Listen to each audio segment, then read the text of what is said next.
గతంలో ప్రభుత్వం ఇచ్చిన వాగ్దానాలని డిమాండ్గా పెట్టి ఈరోజు సమ్మె చేస్తూ ఉన్నాం.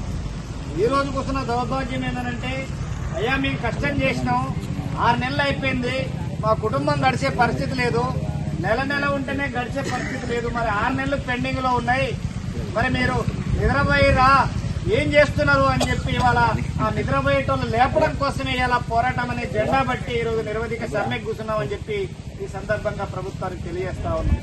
మరి 6 నెలలు కనీసం నెలకు 10,000 వస్తే ఆ 10,000 ఎక్కడెక్కడ పోవాలనో కూరగాయలకు అన్నిటి ఖర్చులకు లెక్క పోతాయి ఉన్నాయి. కానీ 6 నెలల నుంచి రాకుండా పోతే మరి ఏ రకంగా బతకగలం?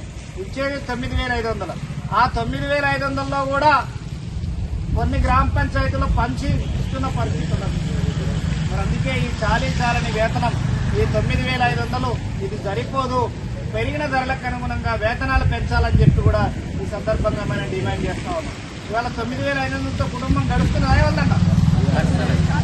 గడుస్తున్న పరిస్థితి లేదు. మనం అనేక సందర్భాల్లో సిఐటిగా సర్వే కూడా చేసి చెప్పినాం, అయ్యా పొయ్యి మీద పెట్టిన 2